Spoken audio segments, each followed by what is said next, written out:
Has slipped off. But here I am. All right, ready? And, So yeah. we'll Oh, start off. So, what was it like being in a family of Irish immigrants growing up? Irish I was growing up. Well, during my, I was a young man, born on May 7th, 1931. And of course, 10 years later, the World War II come along, and I was 10, and my brother was 19. He was 9 years older. And my sister was, she was 7 years older, so I was kind of young. And I did have a younger brother years ago, but he died as a baby. And he was very young, but I won't talk about him because I didn't know that much about him. Because he was. Tell him why he died. Huh?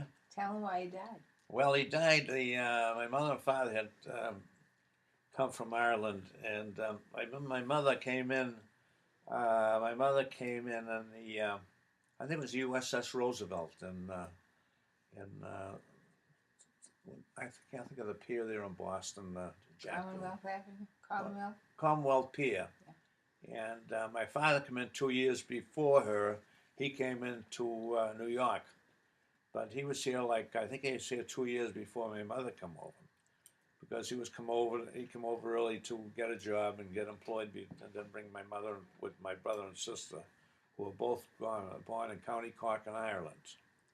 And so I vaguely remember coming along, and of course I was born in this country. But then we were all the aunts and relatives, and quite a few of my relatives were here before my parents come over. So my mother used to always complain once in a while, because when the relatives living here in this country, they were always just like bossing around and doing this and do that, and Margaret do this, and Margaret and Jim do this, and everything. So it was kind of funny that I understood, and I didn't realize that when we first come over, my father went to work for the Hood Rubber in Watertown, and we lived on Huron Avenue in Cambridge, and the Fresh Pond was across the street from us, and it was a two-family house there. And eventually, my father like I said, went to work for the Hood Rubber in Watertown, and then he left that job, and it was kind of a funny story. My mother, First National Stores, a big supermarket concern.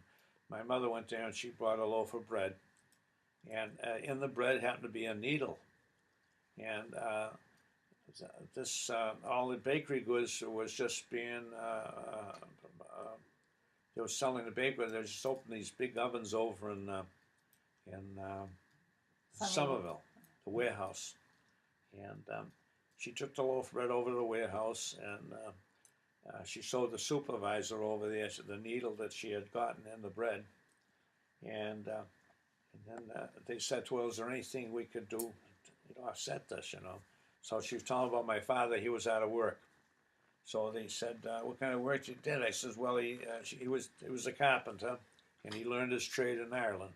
Of course, over now, when you learned your trade, you went away 2 or 3 years to somebody else's home, and a similar carpenter, and they trained you how to become a carpenter. And the only thing you got back then, they never paid you. You got your room and board. So when he came to this country, actually went over to Somerville First National. They wanted to know if there was anything I could do for my mother's family. My mother said, "Well, my husband's out of work." So they said, "Oh yeah, and what kind of work does he do?" "He's a carpenter."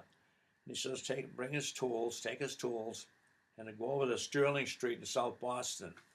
Evidently, the First National Store had a warehouse there, and they did a lot of fixtures for the stores. They used to build a lot of their own fixtures for their supermarket. So he went over there and started off, and he eventually, after being there quite a few, not 3, 4, 5 years, became the head supervisor.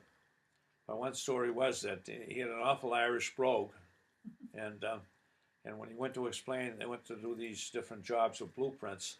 The co-workers couldn't understand him with his Irish brogue. Yeah. Of course, then the group of them go outside his office, never tell him what they couldn't understand, and it'd work out what he had intended in his voice. But they wouldn't dare say anything because he was a tough old Irishman, and a fist would have come up and he would probably hit him.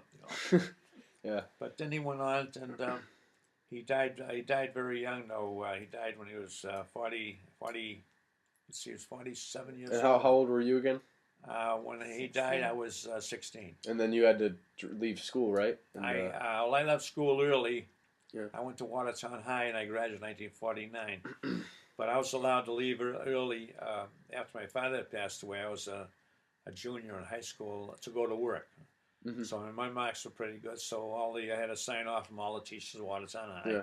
And I went to work my junior year Right. as an apprentice carpenter. Right. So then I know you always talk about your Italian friends growing up. Of course. Yes, So yeah. do you want to get into that and tell me Sure, about them and sure. how you became friends with them, being Irish? And whatnot? Well, it was funny. My neighborhood in Watertown was Irish and Irish, French, and Italian, and there was a Jewish fella, Benjamin. He lived on Myrtle Street in Watertown. He had a junk business. It was right in Watertown, Mhm. but most likely we were French, Irish, and we were always calling each other names.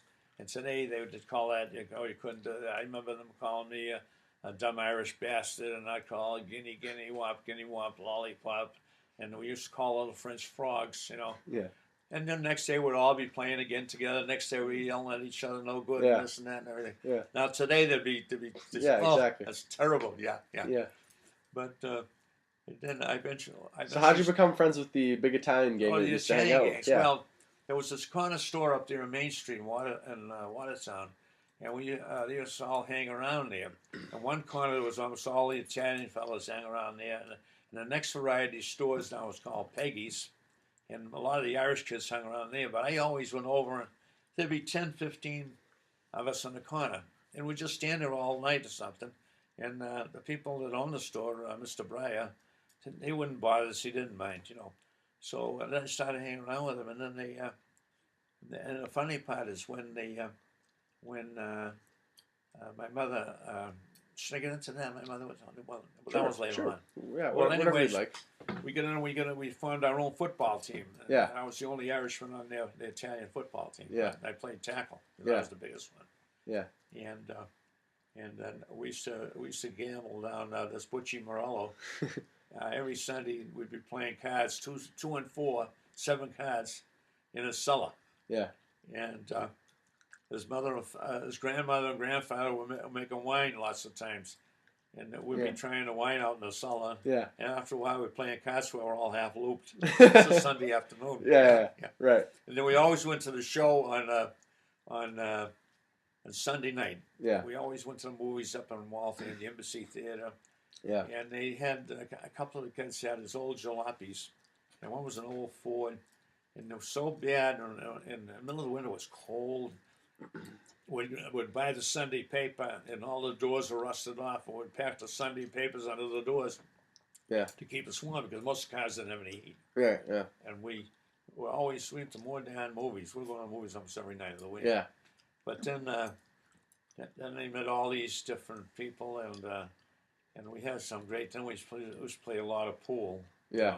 I remember up on Main Street in Watertown, my mother would give me a quarter to go get a haircut. Yeah. And then we went right next to the barber shop was a pool room. The guy Yeah. that owned the barber shop owned the pool room too. Yeah. So lots of times we playing pool, and I lose the money, Right. and then I come home and No my haircut. mother would look at me and she'd say, "Gee, it didn't look like you got a haircut Yeah. at all. This barber doesn't he cut any hair?" Yeah. You know what I mean? Yeah. Yeah. Exactly. So it's funny how you talk about it being a quarter back then to get a haircut, whereas now it's like $15-$16. Yeah. Remember, it's Yeah. it's interesting how much money's changed back then What and about now. the baboon Oh. games? What about the baboon games? Oh, the Babu, well, that was, we used to go to the Explain movies. that. No, when you used to go to North End, you East used End, to yeah. drive around. Well, Tell them about that. Well, I'm going to get to that. That's chapter 92. Oh, yeah. We used to go to a lot of movies. I don't know if I told you this before, but like I said, we went to a lot of movies, and lots of times we might play football on Yeah. Sunday afternoon, and then we go down to Simeone's in Cambridge, Hmm. and we have spaghetti and meatball dinner or something. Yeah. And then we go into Boston, might go to the Wanks. It wasn't the Wang, it was the Metropolitan Theater and the RKO Keith, the Keith Memorial Theaters. Yeah. We always went to town for a movie. Yeah. But Fat Joe, Big Joe, he weighed 400 He pounds. was in Italian, right? Joe. Yeah. Oh, yeah. Joe Morello, and there was Vinny Albrico, and there was Alan Bruno, Yeah. and Pianodosi's.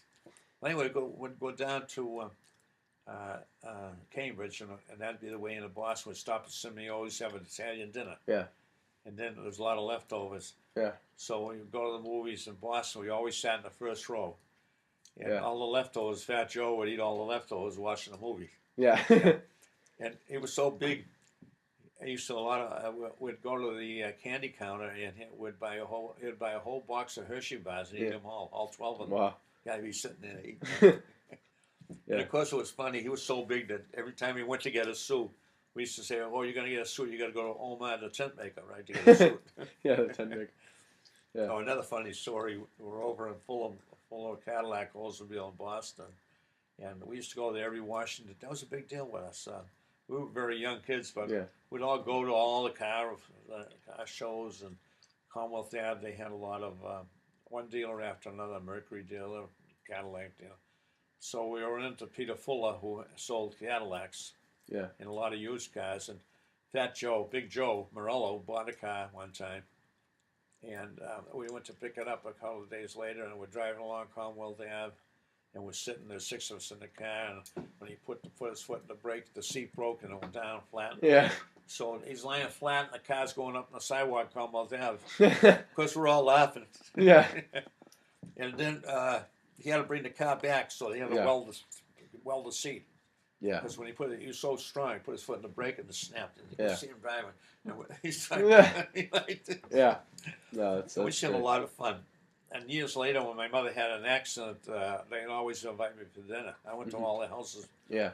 every time they have me for dinner because my brother and my sister were both married. They got married after they were married when my mother had her accident. True. So you're I know you're in the big group of Italian friends like you were just talking about. And so were they? What did they feel about you being Irish? Did they not care, or did they? No, I you kind have of fit right in with them. You know, Yeah, they'd always say to me, "Did the Hibernians send you over to spy on us?" Yeah. Yeah. Yeah. No, that's awesome. Yeah, they were funny, and then the Italians almost once a year,